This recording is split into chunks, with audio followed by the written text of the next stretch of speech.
वो कहते हैं ना, हालात बदल गए, जज्बात बदल गए और शेख हसीना भाग गई है। सवाल उठाए जा रहे हैं कि उन हिंदुओं का क्या 1.5 करोड़ जो हिंदू बांग्लादेश के अंदर मौजूद है, क्या उनकी लाइफ को थ्रेट हो सकता है? पाकिस्तानियों के गालों पे चप्पल नहीं पड़ते, अपनी औकात पे नहीं आते। यही कलमा वाला ड्रामा ये लोग कर रहे थे।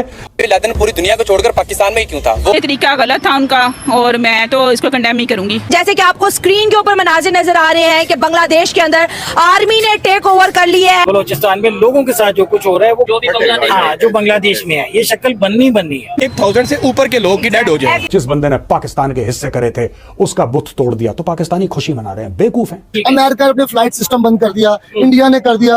उसने भी यही काम किया है जो 8 फरवरी को हुआ है। इस मामले में मैं इसको इंडिया को अप्रिशिएट करूंगा। दोस्तों, शेख हसीना अपना जान बचाकर इंडिया भागी। महीनों दिन पहले से ही वहाँ पर प्रोटेस्ट चल रहा था जिसमें सैकड़ों लोग मारे गए और कहा जाता है दोस्तों कि इसमें सबसे जो बड़ा हाथ था अमेरिका और चीन को बताया जाता है। लेकिन पाकिस्तान बहुत खुश है। दोस्तों, शेख हसीना इंडिया क्यों आई और पाकिस्तान इतना खुश क्यों है, इसको समझने के लिए पूरा वीडियो देखना पड़ेगा। तो दोस्तों नमस्कार, आदाब, राम राम, सत श्री अकाल। मैं आपका दोस्त मिस्टर टीपी। तो आइए देखते हैं वीडियो, फिर लास्ट में हम लोग कमेंट करें। शेख हसीना भाग गई है। आखिर बांग्लादेश भी पाकिस्तान का हिस्सा था। एक तीस्ता रिवर का प्रोजेक्ट दे दिया जाता है भारत को और फिर लोगों ने चढ़ाई कर दी शेख हसीना के घर पे, जो ऑफिशियल प्राइम मिनिस्टर का घर था उसके ऊपर चढ़ाई कर दी। शेख हसीना ने बांग्लादेश छोड़ दिया और लोगों का कहना है कि अगरतला में उसका चॉपर लैंड कर चुका है। ये वही बंगा बंधु है जिसने ईस्ट पाकिस्तान को बांग्लादेश बनाया था। दोस्तों, भूलना नहीं है कि वही बंगा बंधु है जिसने ईस्ट पाकिस्तान को बांग्लादेश बनाया था। एक छोटा मोटा फैक्टर अमेरिका का भी है। अमेरिका भी नाखुश था और आज भी है शेख हसीना के साथ। अमेरिका भी नाखुश था, लेकिन इसमें मोटा काम चीन का है। बांग्लादेश के अंदर शेख हसीना की हुकूमत का तख्ता पलट गया। वो कहते हैं ना, हालात बदल गए, जज्बात बदल गए और शेख हसीना को इमरजेंसी में इंडिया जाना पड़ा, वरना उसकी जान भी जा सकती थी। शेख हसीना की डिक्टेटरशिप का खात्मा हुआ। इन सब बातों से पूरी दुनिया वाकिफ थी। हर जगह आ रहा था कि बांग्लादेश इज बर्निंग। लेकिन जो आज हुआ, ना तो शायद किसी बड़ी सुपर पावर ने सोचा होगा और ना ही शायद शेख हसीना ने कभी सोचा होगा कि उसको अपनी 20 साल हुकूमत छोड़ के भागना पड़ेगा इंडिया के अंदर। अगर इंडिया की बात करें तो इंडिया मीडिया इस खबर को बहुत अच्छे से जो है नशर कर रहा है। इस खबर के अंदर वो कहीं ना कहीं पाकिस्तान का टच भी इंडिया दे रहा है कि भाई इस हुकूमत जाने में ना पाकिस्तान का भी हाथ है। आप इन मामले में एक शेख हसीना को सपोर्ट करेंगे या फिर Bangladeshi students? Pakistani being student, मैं तो स्टूडेंट्स को ही सपोर्ट करूंगा क्योंकि जैसे 2 डेकेड से शेख हसीना की वहाँ गवर्नमेंट थी, आज जो उसने किया साबित किया कि शी वाज एंटी पाकिस्तानी। आज जैसे ही उसको पता चला कि वो she is not safe in Bangladesh, वो इंडिया की तरफ चली गई, जबकि उसको पता भी है कि इंडिया किस तरह सोचता है about Pakistan and all that stuff.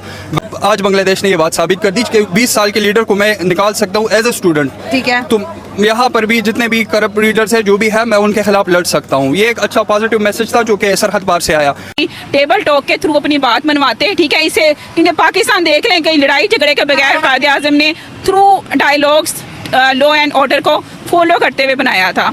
तो मेरा ख्याल है कि किसी भी मसले का हल जो है ना, वो इससे बेहतर कोई नहीं है कि आप कम्युनिकेशन करें और टेबल टॉक के थ्रू उसका हल निकाला जाता। ये तरीका गलत था उनका और मैं तो इसको कंडेम ही करूंगी। काम करवाए हैं, लेकिन आवाम जो कह रही है कि आपने जो काम किए हैं वो तो किए हैं, लेकिन जो आपने माल जो साइड पे किया वो क्यों किया? अब उन्हें भागना ही था, अब वो भाग गई हैं। अब जब कोई गवर्नमेंट भागती है तो किसी ने आके संभालना है, तो मैम डेवलपमेंट में इजाफा होगा। ठीक है, क्योंकि अगर शेख हसीना तीसरी दफा आई थी तो कुछ ना कुछ तो उन्होंने डेवलपमेंट की थी, तो तीसरी दफा आई ना। अब हसीना मैडम दा है, उन्हें खाता तो लाया भी गया। ठीक है, उन्हें खाता तो क्यों खाता है? अब आम इसलिए रो रही है। बांग्लादेश की सिचुएशन है, क्या पाकिस्तान को फॉलो करता नजर आ रहा है बांग्लादेश? क्या वजह है कि जो कंट्रीज थी हिंदुस्तान से अलग हुए, चाहे वो पाकिस्तान और फिर आगे बांग्लादेश, वो अभी तक डेमोक्रेसी नहीं आई, लेकिन इंडिया में डेमोक्रेसी है? और क्या वजह है कि हम अभी तक अपने पांवों पे खड़े नहीं हो पा रहे?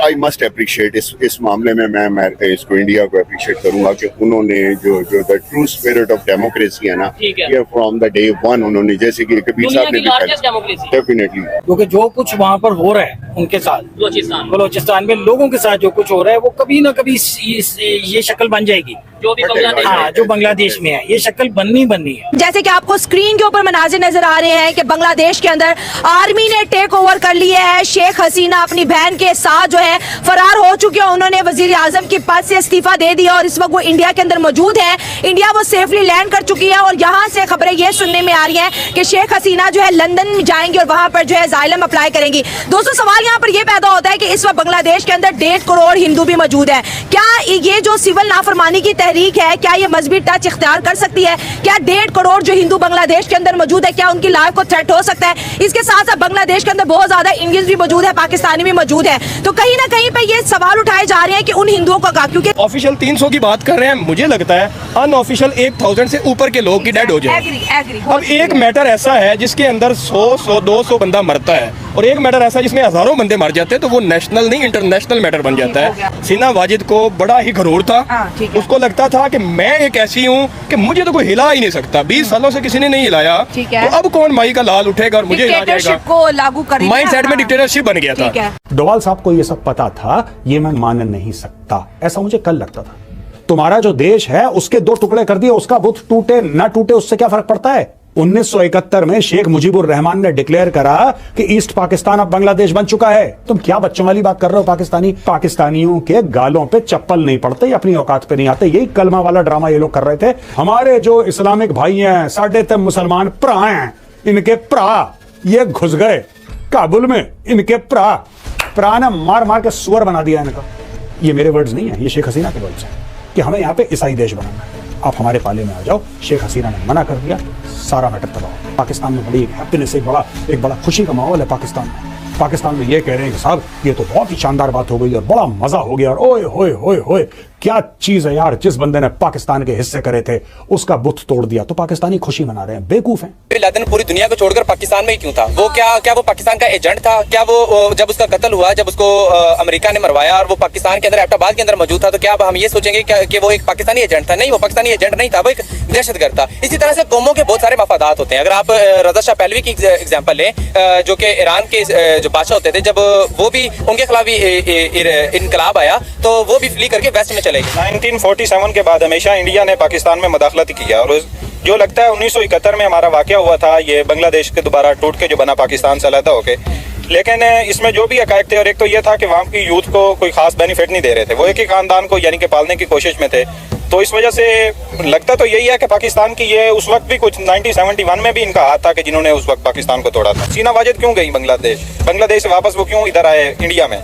जो आज का सवाल आपका ये जवाब है। इस तरीके से तो ये जाहिर करता है कि वो इनके वालिद साहब थे जो उन्होंने पाकिस्तान से अलहदगी का इख्तियार किया। तो हो सकता है मामला थे उस वक्त के इलेक्शन में भुट्टो साहब के और शेख मुजीबुर रहमान साहब के, लेकिन उनका वापस इंडिया की तरफ आना, ये सवाल ज्यादा ही कुछ पैदा होता है कि वो एक छोटा सा मसला था उनकी गवर्नमेंट के अंदर कि यार सरकारी जो कोटा सिस्टम है उनका, उसको दोबारा बहाल किया जाए, कोटा सिस्टम खत्म किया जाए। छोटी सी बात, उसको इतनी हाइप दी गई और लोगों को रोड्स पे लेके आया गया। लोगों की जाने गई। आप 100 कह रहे हैं, मैंने रिसेंटली भी 300 लोग अभी सुन के आ रहा हूँ। मैं बहुत ज्यादा डिसाइड हुआ इस चीज को। छोटे से आपकी बात बिल्कुल ठीक, और मैं ठीक है कहूँगा, आपके साथ एग्री करना चाहूंगा। इस बात को अभी कंफर्म नहीं है कि उनकी जो हालात खराब है इस टाइम, जो कंडीशन चल रही है, इसमें अमेरिका और चाइना जैसे जो आप इन्वॉल्वेशन कह रहे हैं लोग, वो होंगे ना। वाजिद साहब को 45 मिनट दिए गए उनके चीफ ऑफ आर्मी स्टाफ की तरफ से, उन्होंने अर्जेंटली अपना रिजाइन किया और फ्लाई करके वो, क्योंकि इंडिया के साथ उनके मुनासिब अच्छे थे, बड़ी जगह पे इंडिया ने हेल्प किया उन्हें। और इंडिया इस लेवल की बात करने वाले और इस तरह के लोगों को लेके आगे चलने वाले, आप देख लें बांग्लादेश एक बिल्कुल छोटी सी इकोनॉमी, लोग कह रहे थे कुछ साल पहले जब पाकिस्तान के साथ अटैक थे,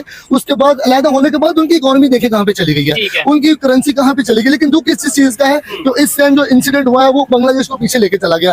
अमेरिका ने अपने फ्लाइट सिस्टम बंद कर दिया, इंडिया ने कर दिया। वो गलत थी। नहीं, आप उसकी वोटिंग देखें, उसने भी यही काम किया है जो 8 फरवरी को हुआ है। उसने भी यही किया था कि तमाम जो अपोजिशन है ना, वो उनको बिल्कुल नहीं सामने आने दे रहे थे, ना उनके कोई जल से जुलूस। उसने भी रिग करके इलेक्शन जीता था। ठीक है, अवाम के वोटों पे आती, तभी भी अवाम ये इंकलाब ना था। हाँ, शेख हसीना। आपने शेख हसीना उसकी वाजिद की बात की, आप देखें है कौन वो। सबसे पहली बात है कि वो है कौन, किसकी बेटी है? शेख मुजीबुर रहमान की बेटी है। तो वो अभी उसने अपने बाप का बदला लेने के लिए ये सारी गेम रचाई, इंडिया के जरिए वो आई, इंडिया लाने वाला उससे सब कुछ करने वाले। बैक पे कौन है पहले ये देखे ना, उसकी बैक पे कौन है। लेकिन वो तो वोटिंग सिस्टम से आई ना। वोटिंग छोड़ दे, लेकिन अगर वहाँ वोटिंग में धांधली होती तो इस पर एक अलग से इशू खड़ा होता, लेकिन वहाँ पर नहीं हुआ। नहीं, वो लाने वाले जो थे ना वो पावर में थे, इसलिए सहारा तो उधर ही है। ठीक है या नहीं? जी हाँ दोस्तों, आपने देखा वीडियो कि पाकिस्तान के लोग कितना खुश है। वो बोल रहे हैं कि चलो एक डिक्टेटरशिप का खात्मा हुआ। दोस्तों 1971 में और शेख हसीना के जो वालिद साहब थे उनका मुख्य किरदार था। इसका भी एक बहुत बड़ा वजह है कि पाकिस्तान के लोग काफी खुश हैं। शेख हसीना के जान पर बन पड़ा था, लोग उनके सरकारी आवास में घुस गए, जैसे तैसे वो जान बचाई, इमरजेंसी में वहाँ पर इस्तीफा दी और भाग कर इंडिया आई। दोस्तों इस पर आपका क्या ओपिनियन है? आप पाकिस्तान को क्या कहना चाहते हैं? तो नमस्कार, राम राम दोस्तों, जय हिंद।